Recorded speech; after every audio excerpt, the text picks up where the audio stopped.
Leitura do livro Cruz de Cristo e o Sofrimento no Mundo, do Sinisvaldo Tavares, a partir do capítulo 2, a cruz de Jesus Cristo e o mistério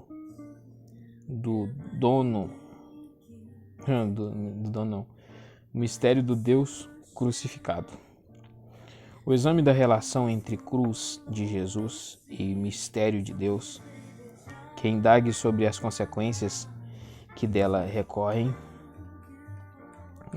decorrem para a concepção do Deus de Jesus Cristo, é um caminho percorrido no contexto da teologia latino-americana da libertação, sobretudo pelo jesuíta John Sobrino. Ele, com efeito, considera que a reflexão sobre o rosto de Deus emergente na cruz seja o vértice de toda consideração teológica sobre a paixão e a morte de Jesus Cristo. Neste sentido, o discurso sobre o Deus crucificado constitui a consequência última de toda reflexão cristológica, quer estaurológica. A esse respeito, escreve: sem esta reflexão, toda consideração sobre a morte de Jesus para o meio caminho detém-se no momento em que a reflexão sobre a morte de Jesus poderia ser mais revolucionária por ser uma teologia do Deus crucificado. Se a reflexão sobre a cruz não alcança o nível teológico de perguntar-se por que Deus, e caso se detivesse na mera morte de Jesus, ignoraria seu aspecto mais profundo, pois tanto para Jesus como para o cristão atual, Deus é expressão do último da existência e da sua história. No capítulo precedente, se viu como a reflexão cristológica produzida no âmbito da TDL latino-americana se preocupou em recuperar a dimensão histórico-política da cruz de Jesus, procurando pôr-lhe em evidência o significado crítico e libertador. No presente capítulo se verá como Sobrino, tomando como ponto de partida, e assim chama teologia crucis de Lutero, e de modo particular suas mais recentes formulações por D. Bonhoeffer e J. Moltmann, oferece à TDL latino-americana um não indiferente contributo descrito como esforço para recuperar a cruz em sua dimensão estritamente teológica, isso é, como o verdadeiro e escandaloso princípio hermenêutico ou chave gnosiológica para o conhecimento do verdadeiro Deus cristão. A reflexão sobre o Deus crucificado se desenvolve em um primeiro momento com a consideração sobre o silêncio de Deus na hora da cruz e sobre a consequente experiência de abandono vivida por Jesus como expressão da radical descontinuidade entre a sua vida e a morte. Em um momento seguinte, o autor se interroga sobre as relações recíprocas entre cruz de Jesus e revelação do Deus cristão e passa assim a refletir sobre o sofrimento de Deus, analisando antes a atitude assumida por Deus diante do sofrimento do Filho e passando depois a tratar a dedicada questão do sofrimento de Deus. Enfim, examina as consequências no tocante ao conhecimento do Deus de Jesus Cristo. A esse propósito, partindo da constatação da insuficiência de toda a teologia natural e propondo assim chamada reformulação da transcendência de Deus mediante uma correta articulação entre o Deus maior e o Deus menor. Chega a afirmar que as vítimas das cruzes da história do mundo constituem um lugar privilegiado para o conhecimento do Deus de Jesus Cristo. Primeiro, o significado teológico da cruz de Jesus. Segundo o testemunho dos relatos evangélicos da paixão, Jesus pronunciou diversas palavras do alto da cruz antes de morrer, deixando de lado as assim chamadas palavras penúltimas. Sobrino toma em consideração diretamente as palavras finais que Jesus dirige a Deus, pois ao exprimir a experiência de abandono vivida por Jesus, estas oferecem a perspectiva mais adequada para captar a presença ou ausência de Deus na cruz do Filho. Primeiro, a cruz, experiência teologal do abandono de Deus. Recolhendo as diversas tradições referentes e a estas últimas palavras de Jesus, Sobrino conclui que, enquanto de um lado Marcos e Mateus descrevem a morte de Jesus como um evento trágico, do outro, Lucas e João são testemunhas da tentativa de edulcoramento da morte de Jesus, de suavização do escândalo da cruz e da ilusão do abandono de Deus na cruz de Jesus. Marcos, cuja interpretação é considerada pelos críticos a mais antiga, apresenta Jesus morrendo no ato de lançar um forte grito ao céu: meu Deus, por que me abandonaste? Marcos 15:34. Mateus, por seu lado, não traz nenhuma mudança substancial quanto à descrição de Marcos. Já Lucas apresenta Jesus que morre manifestando diante do Pai uma atitude de confiança incondicional. João, enfim, apresenta a morte de Jesus como uma espécie de coroamento de uma inteira existência vivida na consciência de ser filho de Deus e dever, portanto, cumprido a vontade do Pai até o fim. Assim, enquanto em Marcos e em Mateus a morte de Jesus é apresentada como expressão da sua singular experiência de abandono por parte de Deus, em Lucas e em João Jesus morre, entregando serenamente o Espírito ao Pai, escreve Sobrino. Como morreu realmente Jesus, não é coisa fácil de determinar sua morte, pois provavelmente por asfixia, talvez nem sequer permitisse que essas últimas palavras fossem pronunciadas e ouvidas com clareza. Daí que o mais provável historicamente seja o grande grito lançado por Jesus, Marcos 15:37, Mateus 27:50 e Lucas 23:46. De modo que as formulações dos evangelistas seriam o resultado das concreções que a comunidade primitiva fez de um grito sem palavras. A constatação desse trabalho redacional dos evangelistas, segundo o autor, revelaria a montante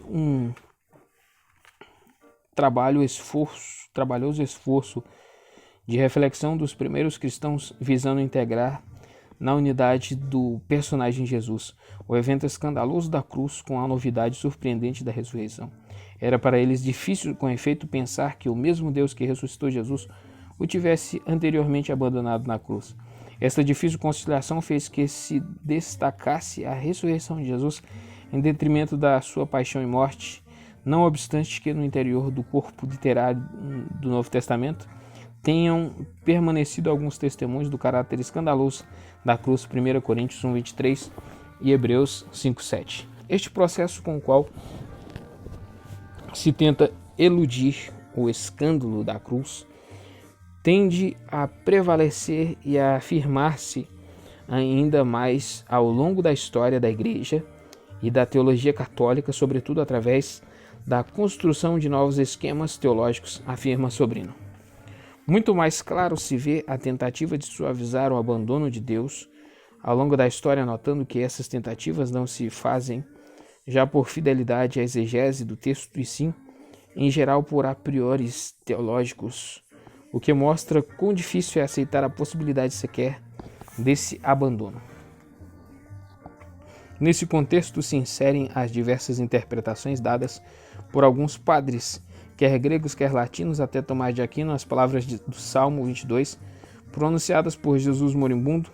Na teologia patrística, elas foram já interpretadas em sentido metafórico, assim Orígenes, Cirilo de Alexandria e Agostinho, os quais afirmavam que ao pronunciar estas palavras Jesus teria agido não em nome próprio, mas antes em solidariedade com toda a humanidade pecadora. Teriam sido os pecadores, portanto, que se teriam sentido abandonados por Deus enquanto Jesus morria na cruz, e não já ele mesmo, visto que ele era o Filho de Deus.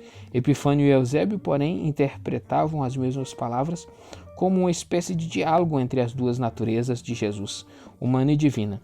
Deste modo, não é propriamente o Pai que abandona o Filho no patíbulo da cruz, mas é a natureza divina de Jesus que no momento de sua morte está para abandonar a humana.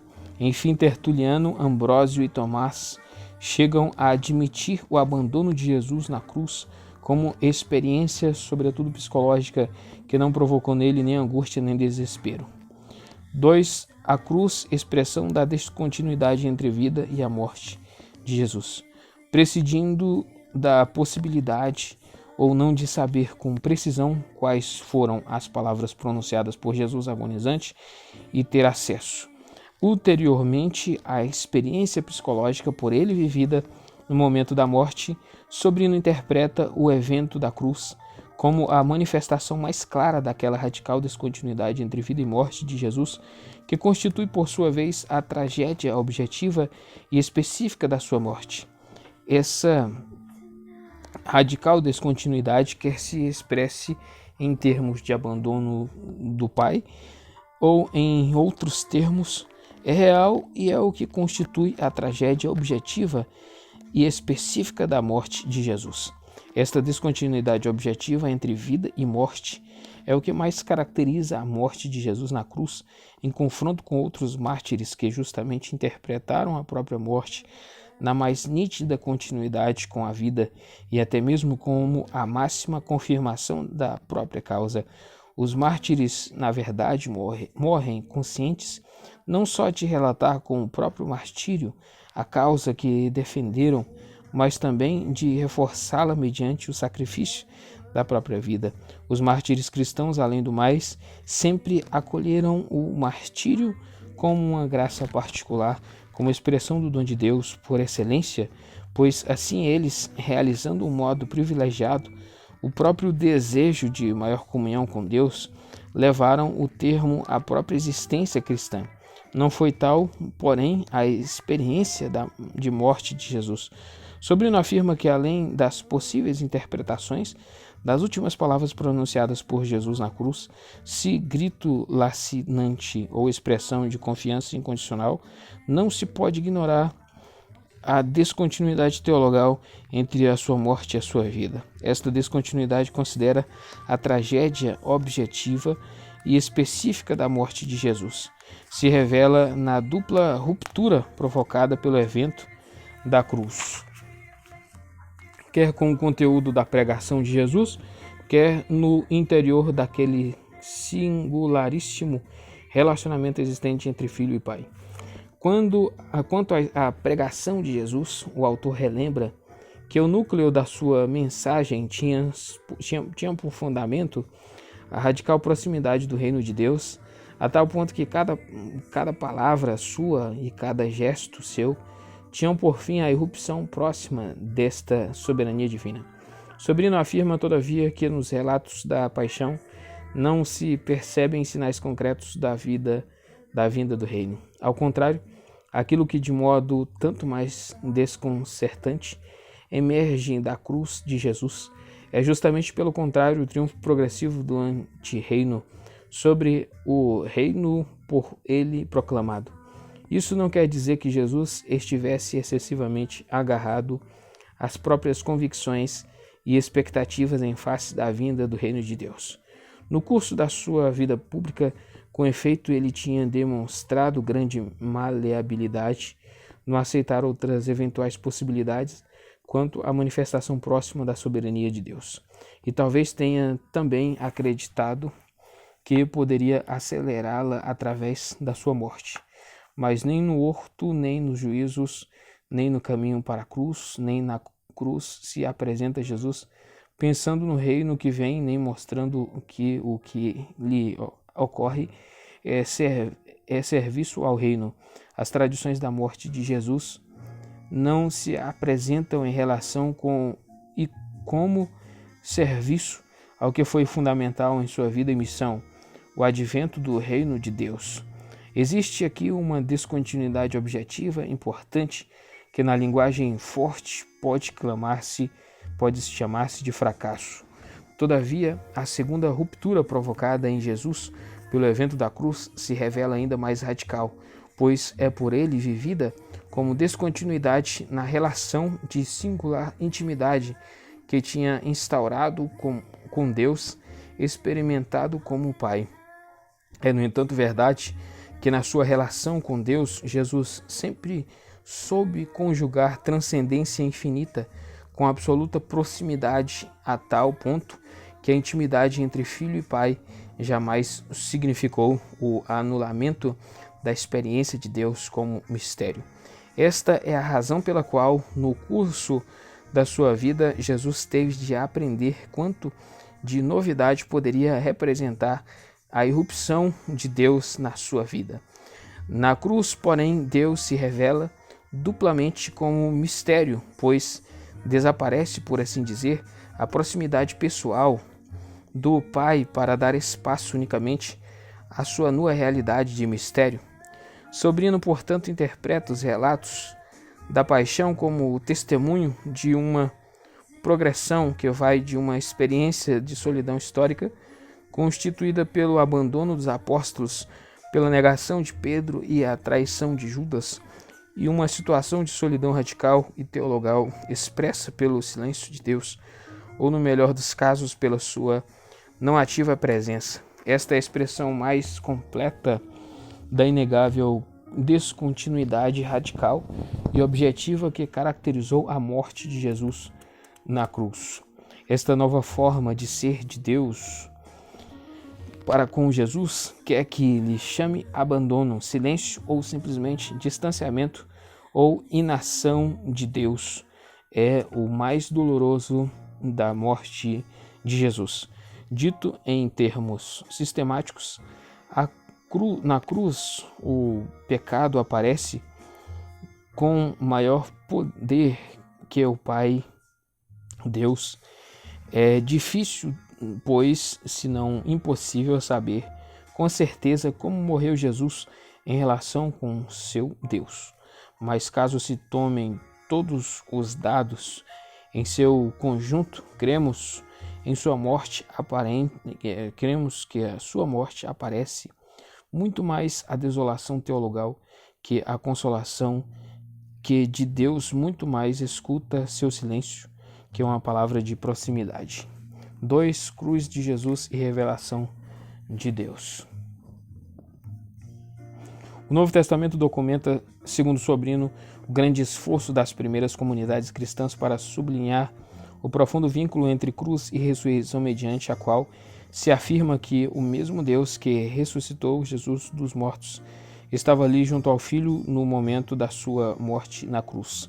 Todavia, a afirmação de fé que foi justamente o Filho de Deus que morreu abandonado na cruz e não, porém, uma pessoa qualquer, antes de constituir uma resposta definitiva a todas as interrogações emergidas do escândalo da cruz, torna a propor de modo radical a pergunta exprimível na seguinte aporia: como é possível que, mesmo com relação ao Filho de Deus, o pecado e o mal tenham mais poder que Deus Pai?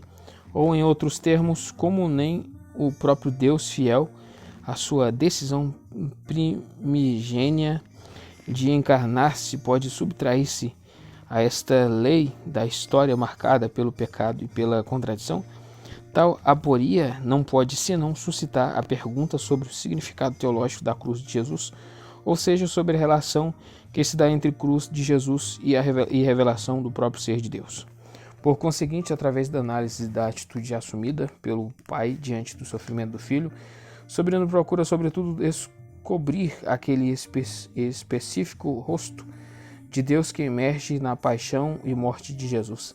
As dificuldades deste intento são, segundo o autor, imensas, não só porque a cruz se apresenta como um verdadeiro e próprio escândalo para a razão humana, mas também porque, no fim das contas, ela inaugura uma verdadeira e própria novidade quanto à especificidade da revelação bíblica. Na Sagrada Escritura, com efeito, Deus se revela somente mediante palavras e ações salvíficas. Sobrino ressalta que, no caso peculiar da cruz de Jesus, Deus não intervém e ainda por cima nem responde à dilacerante pergunta do filho: como é possível então que o abandono de Deus vivido por Jesus, como expressão da sua inação e do seu silêncio, possa revelar alguma coisa sobre Deus? Mas na cruz, objetivamente, Deus não faz, nem diz, não intervém, deixa que as coisas, a terrível coisa que é a morte do filho, simplesmente sejam. A cruz levanta então o gravíssimo problema de si e como o não fazer e o não dizer, como o silêncio, o abandono, a inação possam revelar algo de Deus. Primeiro, encarnação do Filho e revelação de Deus. A profissão de fé na encarnação do Filho de Deus em Jesus de Nazaré como evento central da fé cristã introduz para Sobrino uma radical novidade, quer com respeito à revelação de Deus, quer acerca das afirmações de fé a ele relativas. Encarnando-se o Filho ou a segunda pessoa da Santíssima Trindade, assume a humanidade de Jesus de Nazaré na sua totalidade, vale dizer, assume a concreta existência de Jesus nas suas coordenadas históricas, compreendendo a paixão e o seu consequente destino de cruz. E embora, como afirma Sobrino, a fórmula dogmática de Calcedônia não explique em pormenor como tal assunção foi determinada, urge manter intacta a radicalidade desse princípio, que justamente enquanto fundamento da fé cristã, exige que se apreendam as consequências legítimas em relação à revelação de Deus e as consequentes afirmações sobre ele.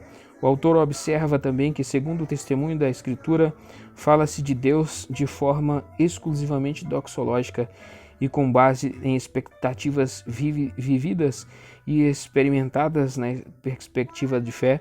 Só assim, com efeito, se compreendem duas afirmações principais que a Bíblia oferece a respeito de Deus. Deus é libertador e Deus ressuscita. Estas afirmações, que doravante fazem parte do substrato cultural da teologia cristã, são, portanto, aceitas sem nenhum problema, visto que, apesar de serem o resultado de uma visão de fé mais que de uma conclusão lógica, atribuem a Deus os títulos sumamente positivos.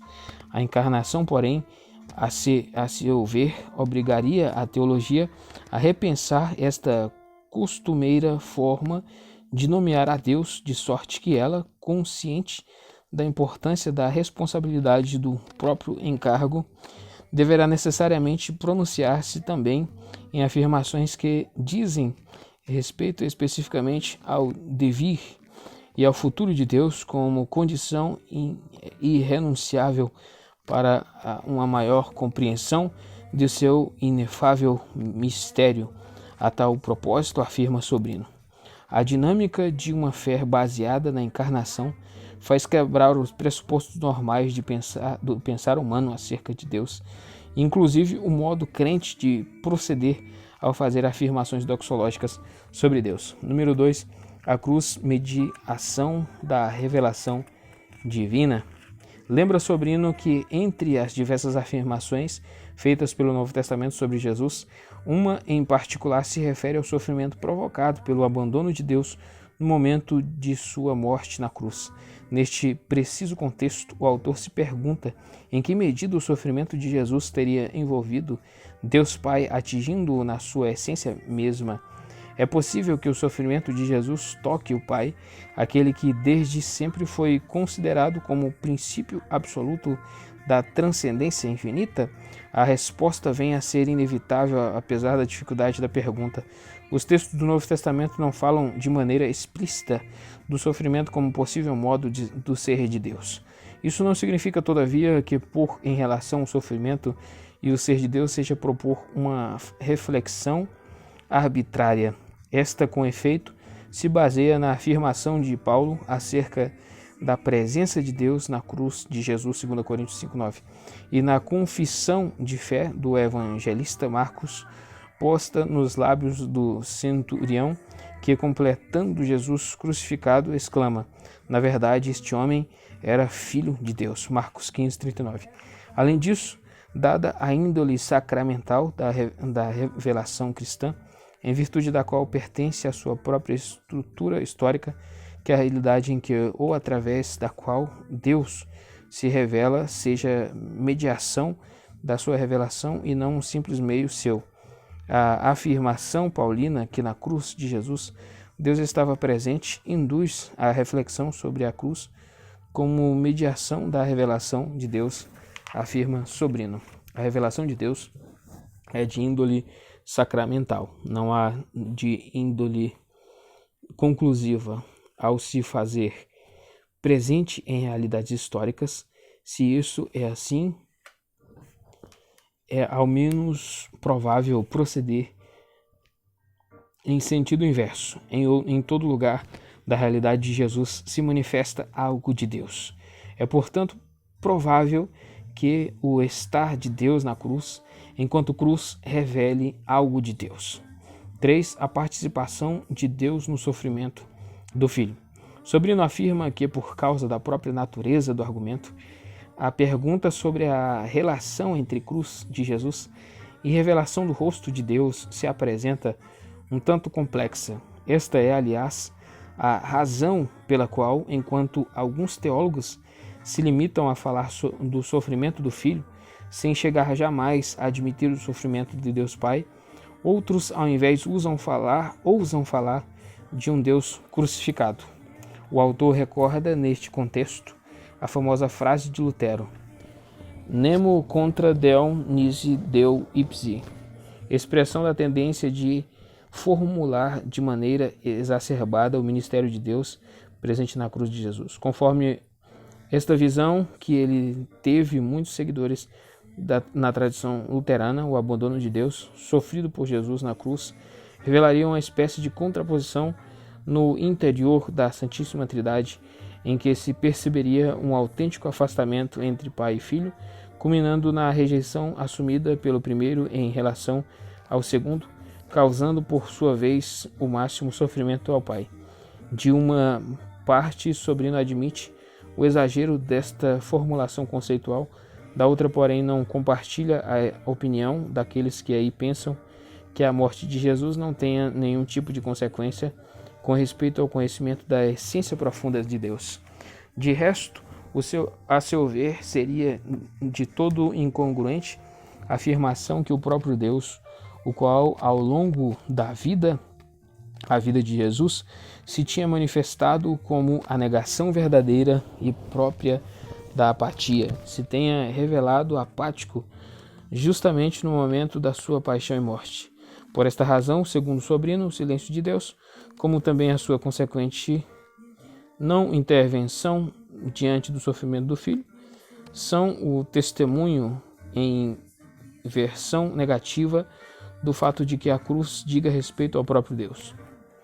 Como se formule o sofrimento de Deus nos parece, pois algo secundário, e formulá-lo adequadamente é definitivamente impossível. O importante cremos é a afirmação de que Deus participa na paixão de Jesus e na paixão do mundo. Sobrino, além disso, faz questão de precisar que a consciência da participação de Deus no sofrimento do Filho e por extensão também no do mundo venha a ser de fundamental importância para a teologia latino-americana da libertação, que, estando às voltas com situações de morte coletiva, tanto direta como indireta, quer propor-se como discurso relevante e, portanto, profundamente encarnado nestas concretas condições.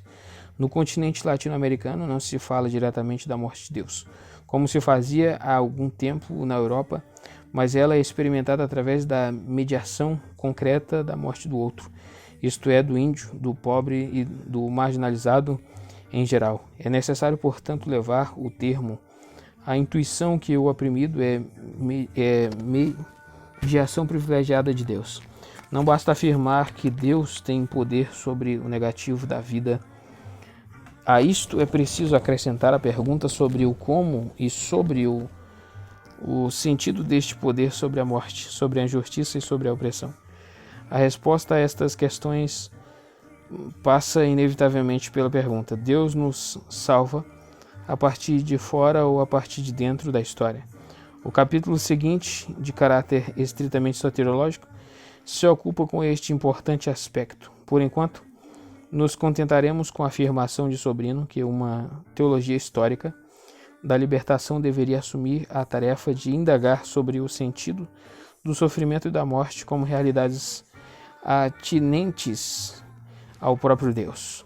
Seja, portanto, necessário desvincular-se dos liames da metafísica essencialista grega, segundo a qual passionalidade e mutabilidade se acham nos antípodas da ideia de Deus, para poder captar a singularidade do rosto de Deus, cristão que emerge pelo encontro com a cruz de Jesus.